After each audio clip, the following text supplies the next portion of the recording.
भी कैंडिडेट ये फॉर्म पहली बार भर रहे हैं तो उनको क्रिएट एन अकाउंट करना है। जो कैंडिडेट रेलवे का फॉर्म इससे पहले भी भर चुके हैं, इससे पहले भी रेलवे का जो भी वैकेंसी है उसमें फॉर्म अगर भर चुके हैं तो उनको क्रिएट एन अकाउंट नहीं करना है। ठीक है, ये अभी जो मैं बता रहा हूँ क्रिएट एन अकाउंट, वो न्यू कैंडिडेट के लिए। अगर जो न्यू कैंडिडेट फॉर्म को भरना चाह रहे हैं, पहला बार देख रहे हैं, जो पहले एंड ये रेलवे का कोई भी फॉर्म नहीं भरे हैं, तो उनको उनके लिए है कि वो पहले रजिस्ट्रेशन करेंगे, फर्स्ट स्टेप करेंगे, अकाउंट को क्रिएट करेंगे। ठीक है, सबसे पहले याद लीजिए क्या लिखा हुआ है, जो है कंट्री ऑफ नेशनलिटी, यहाँ पे इंडियन आप सेलेक्ट कर लीजिए, इंडिया। ठीक है, यहाँ पे आपको पूछ रहा है फुल नेम, आप अपना यहाँ पे फुल नेम लिख दीजिए। जो नेम इसमें टाइप कीजिएगा वही आपको यहाँ पे टाइप करना है। ध्यान दीजिएगा दोस्तों, जो आपके 10th के मार्कशीट पे होगा नाम, वही नाम आपको यहाँ पे टाइप करना है, दोनों में। इसके बाद have you change your name, यहाँ पे नो करना है। आपको नाम चेंज क्यों करेंगे, तो वहां पे नो ही रहेगा। ठीक है, इसके बाद डेट ऑफ बर्थ की बात करें, जो आपका 10th के मार्कशीट पर डेट ऑफ बर्थ होगा वही डेट ऑफ बर्थ इसमें भी डालना है और इसमें भी आपको डेट ऑफ बर्थ डालना है। इसके बाद आपको सेलेक्ट जेंडर की बात करें तो यहाँ मेल है, फीमेल है, जो भी कैंडिडेट जो है वो यहाँ पे सेलेक्ट कर लेंगे। इसके बाद यहाँ पे आपका फादर्स का नेम होगा, जो भी 2 बार आपको नाम डालना है, एक बार इस पे डालना है, एक बार इस पे डालना है। इसके बाद यहाँ पे आपको मदर नेम होगा, जो आपको इस पे डालना है और एक बार इस पे डालना है। फिर आपको आधार वेरिफिकेशन। दोस्तों आधार वेरिफिकेशन बहुत जरूरी है फॉर्म में, रेलवे के फॉर्म में, क्योंकि जो भी कैंडिडेट, कुछ ऐसे कैंडिडेट जो रेलवे के फॉर्म में आधार के अलावा, जैसे कि अगर मतलब किसी और चीज से फॉर्म भरते, जैसे 10th का मार्कशीट या पैन कार्ड, आधार कार्ड, मतलब अलग चीज कुछ भी आधार कार्ड के अलावा, तो उनको बाद में वेरीफाई करने का ऑप्शन दिया जाता है कि आप अपना फॉर्म को वेरीफाई करें आधार कार्ड से।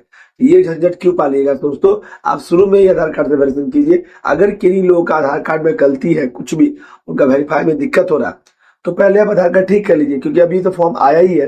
तो आप 1-2 दिन 3 दिन में अगर फॉर्म भरते हैं तो पहले आधार कार्ड ठीक करवा लीजिए, उसके बाद ये फॉर्म को भरिएगा। ठीक है, इसके बाद आपका एक ईमेल जो है आईडी यहाँ पे डालना होगा और यहाँ पे जनरेट ओटीपी करना होगा। जो ओटीपी जाएगा आपके रजिस्टर्ड नंबर पे, वो आपको इसमें दर्ज करना होगा। इसके बाद मोबाइल नंबर आप डालिएगा, फिर एक ओटीपी आएगा, जो आपका ईमेल जो नंबर पे रजिस्टर पे आएगा वो ओटीपी इसमें दर्ज करिएगा, तब जाके ये फॉर्म आगे बढ़ जाएगा। ठीक है, इसके बाद यहाँ पे आपको क्रिएट पासवर्ड यहाँ पे करना है। क्रिएट पासवर्ड तो आपको क्या करना है, यहाँ पे जैसे मान लीजिए आपका नाम शुभम है, ठीक है, तो आप डालिएगा कैपिटल में SUBHAM शुभम @1 2 3 4 5। इस टाइप से एक बार इसमें डालना है, एक बार इसमें डालना है। मतलब कुछ आपको न्यूमेरिकल वर्ड होना चाहिए, कुछ स्पेशल कैरेक्टर होना चाहिए, कुछ आपको आपका जो है अल्फाबेटिक जो वर्ड होगा वो होना चाहिए।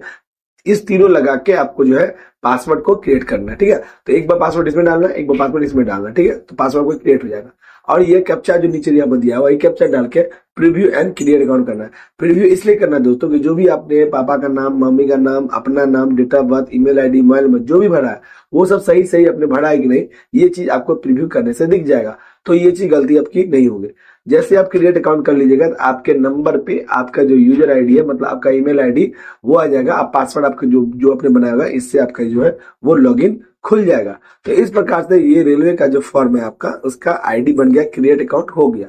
अब क्रिएट अकाउंट करने के बाद आपको जो इंटरफेस खुलेगा दोस्तों, ये कुछ इस प्रकार का खुलेगा। ठीक है, तो ये जो इंटरफेस खुलेगा दोस्तों, तो आप क्या करिएगा, ये इंटरफेस देख लीजिएगा। और इंटरफेस देखने के बाद ये देखिए, जाके आप इस पे आइएगा और यहाँ ऑप्शन पे आने के बाद क्या कीजिएगा, ये देखिए जो मैंने पहले भरा था, तो यहाँ पे क्या लिख रहा है, वेरीफाई यूजिंग आधार। तो ये मुझे करना पड़ रहा है ना, तो ये ध्यान रखिएगा, वेरीफाई यूजिंग आधार कार्ड नहीं करना पड़े, इसके लिए आप पहले से ही इसको करके रखिएगा। अब इस पे आ गए और जैसे इंटरफेस खुला आपको, तो इसी प्रकार का से खुलेगा।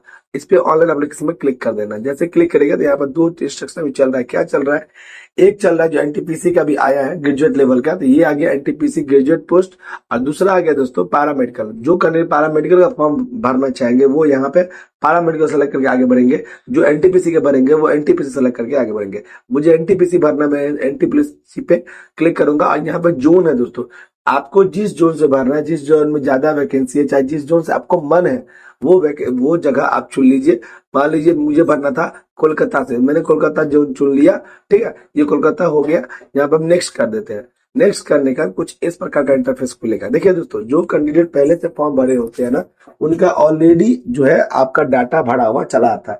जैसे कि मैंने ऑलरेडी पहले से फॉर्म भरा था, तो मेरा डाटा ऑलरेडी यहाँ पे आ गया। ठीक है, अब मगर फिर भी मैं आपको थोड़ा सा बता दूं, पर्सनल डिटेल्स में आपको यहाँ पे आना है। अब पर्सनल डिटेल में आने के बाद यहाँ पे जो कुछ डाटा है, जैसे कि आपका नाम, आपका जो जेंडर है, आपकी मदर का नाम, आपके फादर का नाम, ये सब ऑलरेडी आपको फिलअप हुआ मिलेगा। आपको भरना क्या पड़ेगा, आपका मैरिटल स्टेटस, आप शादीशुदा है या अनमेरिड है, वो आपको सेलेक्ट करना होगा। फिर रीजन होगा आपका हिंदू, मुस्लिम, इंग्लिश, जो भी है आपका, मतलब वो आपको सेलेक्ट करना है कौन से रीजन से आप है, मतलब हिंदू है, मुस्लिम है, सिख है, ईसाई है, जो भी है। ठीक, इसका मदर टंग आपको पूछा जाएगा कि आपका मदर टंग क्या है, तो हिंदी है दोस्तों, मदर टंग हिंदी डालेंगे। ठीक है, इसके बाद चॉइस ऑफ लैंग्वेज एग्जामिनेशन, आपका जो एग्जाम होगा तो उसका जो क्वेश्चन आएगा वो कैसा आना चाहिए, हिंदी में चाहिए कि इंग्लिश में चाहिए, तो आप क्या करेंगे, हिंदी में इसको डाल देंगे। ठीक है, या आपको जिसमें चुनना चुन सकते हैं, मुझे हिंदी में सेलेक्ट करना था तो मैंने हिंदी में डाल दिया। अब पूछा जा रहा है कि आपका जो कट ऑफ मार्क है, मान के चलिए जब आप फॉर्म भरते हैं ना तो एक कट ऑफ मार्क की जरूरत होती है। ठीक है, तो वो आपको अगर भरना हो तो कट ऑफ मार्क क्या भरेंगे, तो कट ऑफ मार्क के लिए भी क्या करना होगा दोस्तों, जैसे कि आप दो कट ऑफ मार्क इस पे भरेंगे, एक तो स्टार मार्क का लगा हुआ, एक विदाउट स्टार मार्क का, तो आपको दो भरना है। तो आप के फेस पर जैसे कि तिल है, कटिंग का मार्क्स है, कुछ कुछ निशानी है, ठीक है, तो वो आपको यहाँ पे डालना होगा। मेरे फेस पे था ए मोल ऑन फेस, तो मैंने ये डाल दिया। इस पे दो ऑप्शन मांगता था, एक कट मार्क ऑन फेस, वो मैंने डाल दी। आप भी इसी प्रकार से डालेंगे दोस्तों। ठीक है, अब आता है कम्युनिटी डिटेल्स। इसमें क्या पूछा जाता है, तो आप अनरिजर्व है, एससी है, एसटी है, ओबीसी है, ईडब्ल्यूएस है। मैं अनरिजर्व हूँ इसलिए मैंने अनरिजर्व पर सेलेक्ट किया। अगर आप ओबीसी होंगे मान लीजिए, तो आप ओबीसी पे सेलेक्ट कीजिएगा, तो आपको यहाँ पे ओबीसी सर्टिफिकेट लगाना पड़ेगा। ठीक है, ये देखिए, only those communication which are recognized by the central government of India, SC, ST and OBC non creamy layer are eligible for reservation in requirement in India railway. ठीक है, ये चीज आपको देखना होगा और उसी के हिसाब से आपको ओबीसी का जो सर्टिफिकेट है वो डालना होगा। मैं अनरिजर्व था, मैंने अनरिजर्व में सेलेक्ट कर लिया। ठीक है, अगर आप जो कैंडिडेट होंगे, चाहे एससी होंगे, एसटी होंगे, तो आपको उसी प्रकार से आपका जो है डिटेल डालना होगा। आपका कास्ट सर्टिफिकेट है, एससी सर्टिफिकेट है, तो वो आपको डालना होगा। मान लीजिए आप ओबीसी सर्टिफिकेट मान लीजिए यहाँ पर डालना है। ठीक है, ओबीसी है आप, ठीक है, ओबीसी डाला तो यहाँ पे आपको यस नो का जो भी ऑप्शन मिलेगा, जो यहाँ पर दिखा जा रहा है, do you come under come OBC, SC, ST, तो मान लीजिए यहाँ पे सेलेक्ट कर लिया अभी यस। ठीक है, तो यहाँ पे आपको क्या डालना, सर्टिफिकेट नंबर, जो आपका बीआरसीसी से नंबर चालू होता है या बीओएस करके नंबर चालू होता है, वो आपको डालना होगा। इस ऑथराइटिंग की बात करें दोस्तों, तो यहाँ पे जो ऑप्शन मिलेगा आपको कि ये जो ऑथराइटिंग मिला है, जो आपने बनाया ओबीसी सर्टिफिकेट या एससी सर्टिफिकेट, इसका जो है अब दो ऑफिसर है वो कौन से है। ठीक है, तो अब रेवेन्यू ऑफिसर है या सब डिवीजन जो मजिस्ट्रेट है, तो आप ध्यान दीजिएगा, जो रिसीविंग आपको रहता है ना, मतलब जो आप बनवाते हैं, उसके सबसे नीचे ना वहां पर लिखा होता है कि किस जो ग्रेजुएट अफसर के द्वारा इसको आप जो ऑथराइज दिया गया। ठीक है, तो वो आपको यहाँ पे करना होगा। इसके बाद यहाँ पर डेट ऑफ इशू की बात करें, तो जो डेट में आपने उसको बनाया होगा, ऊपर में साइड में आपको लिखा होगा कि ये जो है इसका मतलब डेट ऑफ बर्थ इशू है, मतलब डेट इशू है, तो वो इशू डेट इस पे आपको डालना होगा। ठीक है, इसके बाद आपका जो प्रेजेंट एड्रेस है वो आपको यहाँ पर डालना होगा। जैसे कि मेरा प्रेजेंट एड्रेस था, तो मैंने ये प्रेजेंट एड्रेस डाला, पहला स्टेट, पहला डिस्ट्रिक्ट, फिर आपका जो फुल एड्रेस है, जो आपके घर मोहल्ले गांव का एड्रेस है वो डालना होगा, विलेज टाउन का नाम डालना होगा, पिन कोड जो आपका वो डालना होगा। दोनों तरफ अगर सेम एड्रेस है दोस्तों, तो यहाँ पर टिक आउट कर दीजिएगा, तो दोनों तरफ सेम हो जाएगा। अगर अलग अलग है, मान लीजिए आप प्रेजेंट में रहते हैं शहर में, परमानेंट घर है आपका गांव में, तो आप प्रेजेंट में ये एड्रेस डाल दीजिए, और परमानेंट में जो है गांव का एड्रेस डाल दीजिए। ठीक है, इस प्रकार से इसको करने का सेव कर लीजिए। सेव करने का यहाँ पे आपको ग्रीन जो है टिक हो जाएगा कि आपका डाटा सबमिट सही हो गया है, सबको सही से भर दिए। नेक्स्ट नेक्स्ट करने का दोस्तों पूछा जाएगा, क्या आप एक्स सर्विसमैन है, तो नो। क्या आप बेंचमार्क है, मतलब डिसेबिलिटी कुछ है आपके पास, तो नहीं नहीं। इसके बाद आपको स्टाफ डिटेल्स में पूछा जा रहा है, वो भी अगर आपके पास है, पीडब्ल्यू विकलांग कुछ भी तो नहीं है।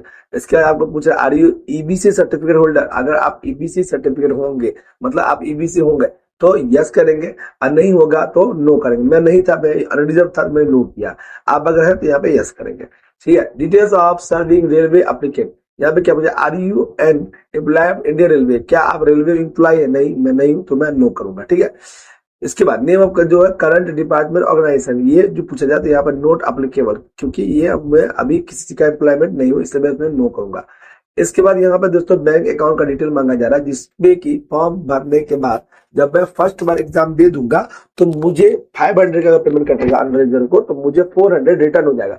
वो रिटर्न किस पे होगा, मेरे अकाउंट पे होगा। तो यहाँ पे आपको अपना अकाउंट डिटेल डालना होगा। वैसे जो भी कैंडिडेट 250 ही पेमेंट कटेगा, तो उनका भी पैसा उन्हीं के अकाउंट पे रिटर्न होगा, तो वो क्या करेंगे, अपना ही अकाउंट नंबर पे डालेंगे। ध्यान दीजिएगा, कोई साइबर कैफे का मत डालेगा, आप अपना ही अकाउंट नंबर डालिएगा, ताकि पैसा रिटर्न आप पे ही आएगा। ठीक है, तो यहाँ पे अकाउंट होल्डर नेम यहाँ पे आपको डालना होगा। इसके बाद आपका अकाउंट नंबर 2 बार डालना होगा, आईएफएससी कोड डालना होगा, बैंक का नाम डालना होगा, आप बैंक एड्रेस डालना होगा। ये सब आपको अपने आप यहाँ पे खुद ब खुद भरा जाता है। जो नहीं होगा आप खुद चुन के इसको भर लीजिएगा, फिर इसको सेव कर लीजिएगा। सेव करने के बाद आपका आ जाएगा दोस्तों अब आपका क्वालिफिकेशन के बारे में कि आपका जो क्वालिफिकेशन है वो क्या है, ठीक है। तो वो क्वालिफिकेशन आपको इसमें भरना होगा, जो यहाँ पे देख रहे हैं एजुकेशन क्वालिफिकेशन, वो भरना होगा। दोस्तों ये साइट आज ही खुला है और फिर भी साइट का बहुत ज्यादा देख रहे हैं, थोड़ा सा स्लो चल रहा है। तो ये चीज ध्यान रखिए दोस्तों, जब भी आप फॉर्म भरे ना थोड़ा माइंड अस्ती करके भरिएगा, ताकि आपका कुछ गड़बड़ नहीं हो, ठीक है, और आप आराम से इस फॉर्म को भर सके। नेक्स्ट कर दिए। चलिए अब यहाँ पे आ गया देखिए, ये मैट्रिकुलेशन का जो डिटेल है दोस्तों, ये मैं ऑलरेडी फॉर्म पहले से भर चुका हूँ, इसीलिए इस मैट्रिकुलेशन का डेट आ चुका है। अगर आप फर्स्ट टाइम भरेंगे ना दोस्तों, तो आपको ही भरना होगा ये क्वालिफिकेशन टैब। तो मैट्रिकुलेशन वहां पे ऑप्शन मिलेगा, वो सेलेक्ट कर लीजिएगा। इसका रोल नंबर आपको भरना होगा, इसका बिहार जो डिस्ट्रिक्ट है आपका वो भरना होगा, मतलब स्टेट भरना होगा, फिर आपका डिस्ट्रिक्ट भरना होगा, किस बोर्ड से आप वो बोर्ड भरना होगा, उसका डेट ऑफ रिजल्ट, मतलब जो रिजल्ट निकला उसका डेट क्या था, तो आप वो रिजल्ट का डेट वहां पे नोट कर लीजिएगा, डाल दीजिएगा, ठीक है। इसके बाद यहाँ पे दूसरा क्वालिफिकेशन जो कि इस फॉर्म को भरने के लिए था कि ग्रेजुएट पास होना चाहिए, तो दूसरा क्वालिफिकेशन आपको ग्रेजुएट सेलेक्ट करना होगा, बैचलर ऑफ ग्रेजुएट, ठीक है, बैचलर ऑफ डिग्री जहाँ पे हो जाता है, ठीक। इसके बाद डिसिप्लिन में पूछा जाएगा किससे है, मतलब तो बैचलर डिग्री एक ही है, तो उसी में डालेंगे। स्ट्रीम पूछ रहा है, मतलब आर्ट्स कॉमर्स साइंस, तो आप जो भी स्ट्रीम है आर्ट्स कॉमर्स साइंस वो अपना डाल दीजिएगा। स्टेट पूछेगा किस जगह से की है, तो स्टेट अपना आपको डाल देना है, ठीक है।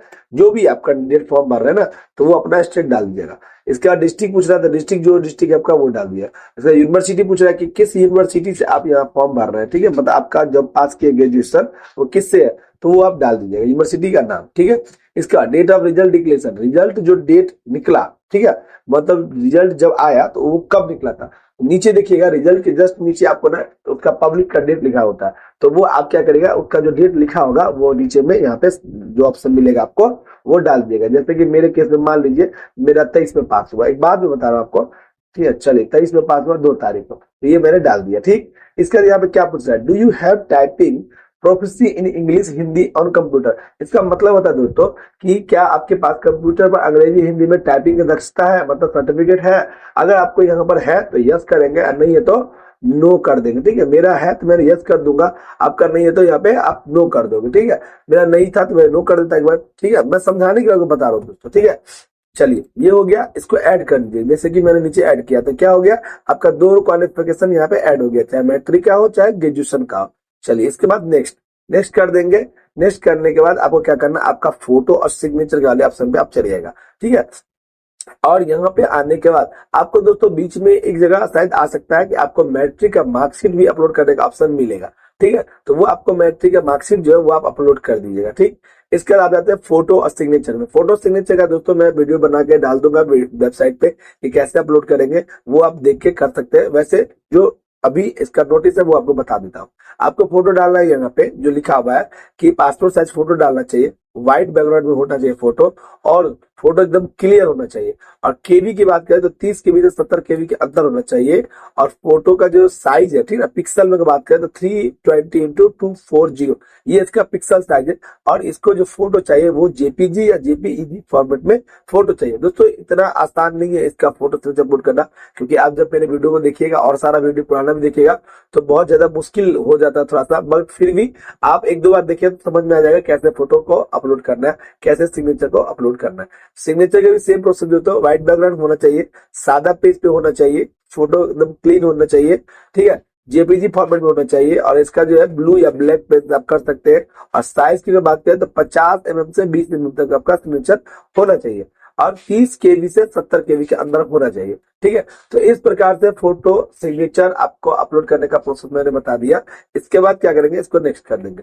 जैसे नेक्स्ट करेंगे तो जो नेक्स्ट डिटेल है आपका वो यहाँ पे आ जाएगा पेमेंट वगैरह के बारे में। और इसके पहले आपका प्रेफरेंस समझ जाएगा कि आप कौन से प्रेफरेंस से पहले जो है अप्लाई करना चाहते हैं। जो भी कैंडिडेट है जिस जिसके लिए अप्लाई करना चाहते हैं वो अपना प्रेफरेंस पहले डाल दीजिए। मान लीजिए मैं पहला था कि सीनियर कलम कम टाइपिस्ट, एक बात कह रहा हूँ आपको, तो मैं इसको पहले कर दिया, ठीक है। इसके बाद मैं चाहता हूँ गुड्स चेन मैनेजर, तो मैं ये दूसरा पे डाल दिया। इसके बाद मैं चाहता हूँ जूनियर अकाउंट असिस्टेंट कम टाइपिस्ट, तीसरा नंबर डाल दिया।